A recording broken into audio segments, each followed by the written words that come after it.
Nation new में सबसे पहले बात होगी समाजवादी पार्टी के कुनबे की कलह जो सड़क पर आती दिख रही है। हर रोज इसको दबाने की जितनी कोशिश होती है, कलह उतनी ही बढ़ती है और उतनी ही खुलकर सामने आती है।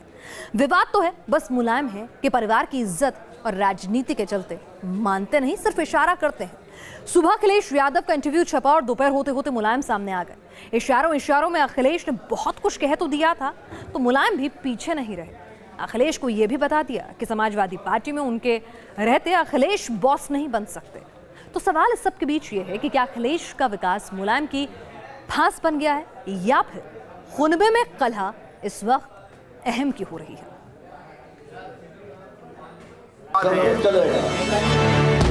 साहब को किस तरह प्रधानमंत्री का प्रस्ताव मैंने किया, परिवार पर अगर विश्वास है तो उधर से इधर आ जाओ, लेकिन हमने 11 महीना में शक्का बना दी।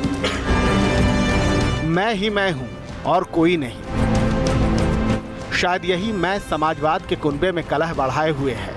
चाचा भतीजे की शहमात पिता पुत्र का घमासान बन गई है। नहीं तो क्या वजह है कि कुनबे के मुखिया को बार बार ये बताना पड़ रहा है कि वो हैं तो पार्टी है, वो हैं तो सरकार है।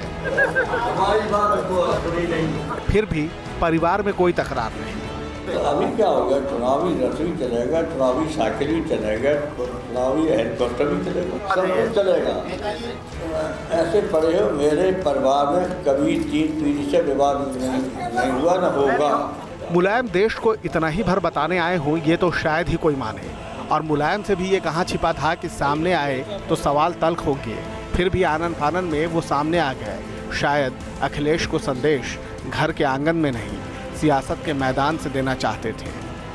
और पटना में तो इतनी बड़ी तादाद में आए हैं, वो मतलब आपका दूसरा ही था, इसलिए आपका अभिनंदन, स्वागत। कलह की कहानी तो महीनों की है, बस अब की शुरुआत अखिलेश के इंटरव्यू से हुई। एक अखबार को अखिलेश यादव ने अपने अकेले चलने का संकेत दिया तो कलह का पिटारा दोबारा खुल गया। अखिलेश ने कहा, मुझे हाशिए पर कर सकते हैं, हरा नहीं सकते। मैं अपने दम पर चुनाव प्रचार कर सकता हूँ। प्रचार के लिए किसी का इंतजार नहीं करूँगा। बचपन में मेरा नाम रखने वाला कोई नहीं था। विकास कार्यों के दम पर चुनाव जीतूंगा। नेताजी मेरे पिताजी, शिवपाल मेरे चाचा जी, रिश्तों को कोई बदल नहीं सकता। यानी अखिलेश ने एक ही साथ परिवार और पार्टी दोनों की कलह सामने रख दी। लेकिन मुलायम ने अखिलेश को पैगाम दे दिया कि ना संगठन का चेहरा बदलेगा और ना चाल। हाँ, चुनाव जीते तो सरकार का चेहरा और चाल यही रहेगा, कहना मुश्किल है। चुनाव हो जाएगा तो विधायक के विधानमंडल दल का बैठक होगी, नेता चुन लेंगे निर्विवाद। अरे चलिए, छोड़ा ये बातें हमसे न कीजिए, ये आपका काम नहीं है, ये हमारी पार्टी के पार्लियामेंट बोर्ड का काम है, हमारा काम है, और न ये बताया जाता न पूछा जाता है। समाजवाद के इस सबसे बड़े सियासी घराने में रिश्तों की टकराहट कभी सड़क पर नहीं आई, लेकिन अब की संग्राम तेज है।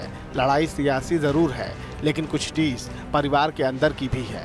शायद इसीलिए अखिलेश को ये बताना पड़ा कि बचपन में उन्हें अपना नाम भी खुद रखना पड़ा है, और फिर मुलायम को भी हंसते हंसाते ही सही सफाई देनी पड़ी। ये कोई सवाल है? उसने अपना रख लिया। अरे कई ने रख लिया, ऐसे हमारे यहाँ धर्मेंद्र ने खुद धर्मेंद्र रख लिया। हाँ, सच है, इसमें क्या बात है? उनका नामकरण किसने किया था? नहीं, उसने अपने नाम खुद रख लिया। धर्मेंद्र ने अपना खुद रख लिया अपने आप। हाँ, कुश्ती का दंगल हो या फिर सियासत का अखाड़ा, धरतीपुत्र की धोबी पछाड़ ने कईयों को चित किया है। लेकिन इस बार संकट बड़ा है, क्योंकि सामने पुत्र हैं और साथ में भाई।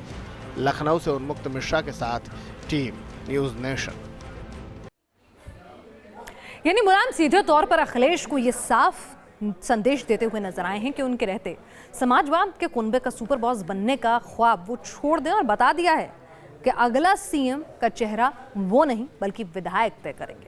अखिलेश ने इंटरव्यू में अगर ये संकेत दिया कि वो चुनाव में पार्टी की अगुवाई कर सकते हैं, तो मुलायम ने अखिलेश के अगले सीएम होने पर ही संशय जता दिया, वो भी बाकायदा एक प्रेस कॉन्फ्रेंस कर। उन्होंने कह दिया है कि अखिलेश यादव गायत्री प्रसाद प्रजापति को पसंद नहीं करते। फिर गायत्री प्रसाद को समाजवादी पार्टी के रजत जयंती समारोह का संयोजक बनाया जाना साफ तौर पर अखिलेश के लिए एक संदेश है। इस सब के बीच बड़ा सवाल यही है कि क्या अखिलेश जिस चकाचौंध भरे विकास के सहारे चुनाव में जाना चाहते हैं वो मुलायम सिंह यादव के लिए फांस बन चुका है। क्या अखिलेश का चुनाव का फॉर्मूला मुलायम ने खारिज कर दिया है? तो मुलायम एक मंझे हुए राजनीतिज्ञ हैं और अपने बेटे को भी बता दिया कि बाप बाप रहता है, लेकिन बेटा भी अब बाप की परछाई से बाहर निकलना चाहता है। बहरहाल प्रधानमंत्री नरेंद्र मोदी आज भोपाल पहुंचे और वीर जवानों की शौर्य गाथा का जमकर गुणगान किया, जांबाजों को सलाम किया और देश को बॉर्डर पर दी जाने वाली सर्वोच्च कुर्बानी का सम्मान करने की नसीहतें दे डाली। लेकिन इस मंच पर पीएम ने कुछ सियासी बाण भी चलाए और कुछ संदेश भी दिए। आज क्या कुछ बोले पीएम, देखिए जरा। शहीदों, शहीदों, शहीदों, शहीदों, वंदे वंदे वंदे वंदे वंदे वंदे। बात जब देश के जवानों की हो, उनके शौर्य के सम्मान की हो, तो प्रधानमंत्री नरेंद्र मोदी के बोल में जोश भर ही जाता है। उनके लफ्जों में देशभक्ति के भाव हिलोरे मारने लगते हैं। शौर्य स्मारक के उद्घाटन के मौके पर भी उन्होंने वीर जवानों की शौर्य गाथा का न केवल बखान किया बल्कि बार बार सलाम भी किया। हाथ में शस्त्र, आंखों में ज्वाला, जैसे हर पल दुश्मन की तलाश में हो। लेकिन कभी कभी ये भी सोचें कि भारत के सैन्य बल मानवता की भी एक बहुत बड़ी मिसाल है। सर्जिकल स्ट्राइक के बाद देश का माहौल बदला हुआ सा है और इसका एहसास पीएम मोदी को बखूबी है। इसीलिए जब उन्होंने सेना के मौन और पराक्रम का जुमला दोहराया तो काफी देर तक तालियां बजती रहीं। और मैंने कहा था, सेना बोलती नहीं है, सेना पराक्रम करती है। बोलती नहीं, पराक्रम करती है। हमारे रक्षा मंत्री भी बोलते नहीं है। मोदी ने बातों ही बातों में विरोधियों पर तंज भी कसे। उन्होंने कहा कि पहले वादे करने वाले लोगों की सरकार थी, लेकिन अब वादे पूरा करने वाले आपके सामने हैं। उन्होंने वन रैंक वन पेंशन समेत सैनिकों को दी जाने वाली तमाम सुविधाओं को लेकर रक्षा मंत्री की पीठ थपथपाई और गुणगान किया। ये सरकार आने के बाद हमने वादा किया था कि हम वन रैंक वन पेंशन लागू करेंगे, और मैं आज मेरे वीर जवानों के सामने सर झुका करके इस वादा हमने पूरा कर दिया। आज मैं संतोष की अनुभूति कर। पूर्व सैनिकों ने भी शौर्य स्मारक को लेकर अपनी खुशी जाहिर की। उन्होंने सेना का मनोबल बढ़ाने के लिए टीम मोदी की कोशिशों को सराहा। ये एक बड़ा अच्छा कदम है और मैं अपने सेना को और प्राइम मिनिस्टर को मुबारकबाद देना चाहता हूँ।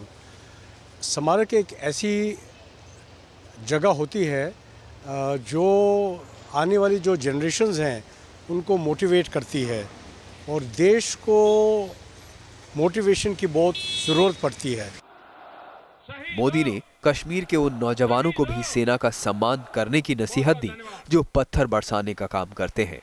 उन्होंने याद दिलाया कि मानवता की कसौटी पर भारतीय सेना का दुनिया में कोई जोड़ नहीं है। ये वो सेना है जो संकट की घड़ी में उन लोगों की मदद के लिए भी जान की बाजी लगा देती है जो उन्हें बेवजह ही दुश्मन माने बैठे हैं। Neeraj Srivastava, news nation, Bhopal. पंजाब में सियासी घमासान इस बीच तेज हो गया है। लुधियाना में दशहरे के दिन रावण दहन को लेकर कांग्रेस और अकाली कार्यकर्ताओं के बीच जमकर विवाद हुआ। अब संग्राम में बदल गया है पूरा विवाद और उसकी आंच सीएम आवास तक पहुंच गई है।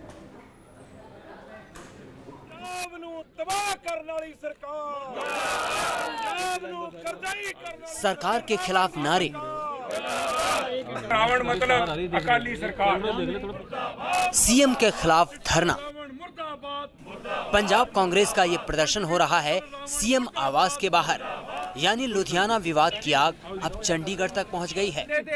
लुधियाना में एक तरफा कार्रवाई का आरोप लगाते हुए कांग्रेस के नेता और कार्यकर्ता गुरुवार से ही सीएम प्रकाश सिंह बादल के घर के बाहर डेरा जमाए हुए हैं। लुधियाना के सांसद रवनीत सिंह बिट्टू से लेकर पंजाब कांग्रेस के अध्यक्ष कैप्टन अमरिंदर सिंह तक बड़े बड़े नेता इस धरना प्रदर्शन में शामिल हुए। प्रदर्शन बढ़ता देख सीएम बादल को अपने आवास से बाहर आना पड़ा।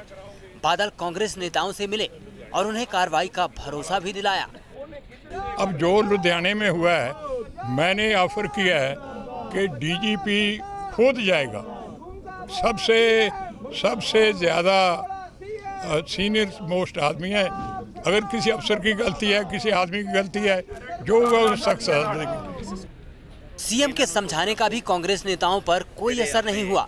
कांग्रेस ने ये मांग की कि जब तक लुधियाना के कमिश्नर पर कार्रवाई नहीं होती और उन पर दर्ज केस रद्द नहीं होते, वो धरना जारी रखेंगे। हमारी जान को, हमारे परिवारों की जान को, हमारी कांग्रेस के परिवारों को बहुत बड़ा खतरा है। अगर किसी को भी कुछ होता है, उसकी जिम्मेवारी प्रकाश सिंह बादल और उसकी पुलिस की डीजीपी की होगी।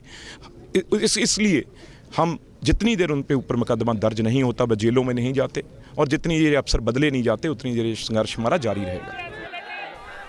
चुनाव के साल में पंजाब में कानून व्यवस्था अहम मुद्दा साबित हो सकता है, जिसे देखते हुए कांग्रेस सरकार को घेरने का कोई मौका नहीं छोड़ना चाहती। शायद इसीलिए उसने लुधियाना विवाद को बड़े प्रदर्शन में तब्दील कर दिया है। ये दूसरी बार है। अगर उससे पहले जब पंजाब विधानसभा का सेशन चल रहा था, उससे पहले भी कांग्रेस के विधायक 2 दिन 2 रात विधानसभा के अंदर जो थे वो रहे थे, वहां पर डटे रहे थे, क्योंकि उनकी मांग जो थी विधानसभा के अंदर नहीं मानी जा रही थी। लुधियाना में विवाद की शुरुआत हुई थी दशहरे के दिन, जब रावण के पुतले के दहन को लेकर कांग्रेस और अकाली कार्यकर्ताओं में झड़प हो गई थी। ये झड़प थमने की बजाय बड़े विवाद में बदल गई। चंडीगढ़ से सलील खन्ना के साथ टीम न्यूज नेशन। इस बीच दिल्ली महिला आयोग में भर्ती घोटाले को लेकर डिप्टी सीएम मनीष सिसोदिया आज एसीबी के सामने पेश हुए। एसीबी ऑफिस में सिसोदिया से करीब 3 घंटे तक पूछताछ चली। इसके बाद मनीष सिसोदिया मीडिया के सामने आए और केंद्र सरकार और एलजी पर काम न करने देने का एक बार फिर से वही पुराना आरोप मढ़ दिया। तो ये सारी फाइलें रोक के रखी हुई हैं उन्होंने वहां पे, और जांच चल रही है। क्या जांच चल रही है? फाइलें जब्त कर ली, अब अफसरों को बुला के पूरे दिन बिठाए रखते हैं, वो कोई रिकॉर्ड नहीं होती। दिल्ली के डिप्टी सीएम की ये झुंझलाहट यूं ही नहीं है। करीब 3 घंटे तक इन्हें एसीबी अधिकारियों के सवालों का सामना करना पड़ा है। मनीष सिसोदिया से दिल्ली महिला आयोग में भर्ती घोटाले की जांच के सिलसिले में सवाल जवाब किए गए। एसीबी सूत्रों के मुताबिक सिसोदिया के कार्यालय से एक पत्र भेजा गया था, जिसमें डीसीडब्ल्यू को कई फाइनेंशियल अधिकार दिए गए थे, जबकि ऐसा करने का अधिकार सिर्फ उपराज्यपाल के पास ही होता है। वहीं सिसोदिया पूछताछ को केवल परेशान करने की कवायद बता रहे हैं। जैसे मैंने बताया, एसीबी पूछताछ कर रही है, सीबीआई कर रही है, इनकम टैक्स को भी लगा रखा है, सबको लगा रखा है। तो ऐसे ही एक एलजी साहब ने कमेटी बनाई है, शुंगलू कमेटी, वो भी आजकल रोज पूछताछ कर रही है। 400 फाइलें उन्होंने हमारी सीज करके रखी हुई हैं। आपको बता दें कि दिल्ली महिला आयोग की अध्यक्ष स्वाति मालीवाल पर डीसीडब्ल्यू में 85 लोगों की फर्जी तरीके से भर्ती करने का आरोप लगा है। आयोग में हुई इन भर्तियों में एलजी की मंजूरी नहीं ली गई थी। डीसीडब्ल्यू की पूर्व अध्यक्ष बरखा शुक्ला सिंह ने स्वाति मालीवाल के खिलाफ शिकायत भी दर्ज कराई थी। इस मामले में दर्ज एफआईआर में स्वाति मालीवाल के साथ केजरीवाल का भी नाम था, जिसके बाद एसीबी ने 2 बार स्वाति मालीवाल से पूछताछ की। और अब दिल्ली के डिप्टी सीएम मनीष सिसोदिया की एसीबी के सामने पेशी हुई। सूत्रों के मुताबिक पिछले कुछ दिनों की जांच में एसीबी ने इस मामले में कई सबूत जुटा लिए हैं और आने वाले दिनों में एसीबी कड़ी कार्रवाई कर सकती है और इस सिलसिले में कुछ गिरफ्तारियां भी हो सकती हैं। वहीं पार्टी को एक और झटका लग सकता है। उसके 27 विधायकों की सदस्यता पर खतरा मंडराने लगा है। राष्ट्रपति प्रणब मुखर्जी ने लाभ के पद को लेकर विवादों में घिरे आप के 27 विधायकों का मामला चुनाव आयोग को भेज दिया है। रुमानुल्लाह खान, न्यूज नेशन, दिल्ली। और अब बात करते हैं आज हुए दर्दनाक हादसे की। यहाँ 40 से ज्यादा मुसाफिरों को ले जा रही एक बस रतलाम में अचानक एक खाई में जा गिरी। इस भीषण हादसे में 20 से ज्यादा लोगों के मारे जाने की दुखद खबर है, जबकि दर्जनों लोग गंभीर रूप से जख्मी हो गए, जिनका इलाज चल रहा है। बस की ये हालत देखकर आप अंदाजा लगा सकते हैं कि हादसा कितना भीषण हुआ होगा। हादसे के बाद हर तरफ अफरा तफरी मची थी। कोई बस में फंसे लोगों को निकालने की कोशिश कर रहा था, तो कोई जख्मी मुसाफिरों को अस्पताल ले जाने का इंतजाम कर रहा था। ये तस्वीरें रतलाम की हैं, जहां ऐसा दर्दनाक हादसा हुआ कि दर्जनों लोगों की जल्द समाधि बन गई। दिल दहला देने वाला ये हादसा आज सुबह करीब 10:30 बजे हुआ, जब रतलाम से मंदसौर जा रही एक बस नामली के पास हादसे का शिकार हो गई। 40 से ज्यादा मुसाफिरों को ले जा रही बस अचानक एक खदान में गिर गई। खदान में पानी होने की वजह से मुसाफिरों का बचना और मुश्किल हो गया। हादसे की खबर मिलते ही तुरंत आसपास के लोग मौके पर पहुंचे और रस्सी के सहारे बस को बाहर निकालने की कोशिश की। थोड़ी देर बाद बस और उसमें फंसे लोगों को निकालने के लिए जेसीबी मशीन को भी लगाया गया, लेकिन तब तक बस में सवार दर्जनों मुसाफिरों की सांसें थम चुकी थी। घायलों के मुताबिक ड्राइवर बहुत तेजी से बस चला रहा था और मना करने पर भी नहीं माना। तेज रफ्तार की वजह से ही बस अचानक पलट गई और पानी से भरी खदान में गिर गई। भोपाल से नीरज श्रीवास्तव के साथ टीम न्यूज़ नेशन।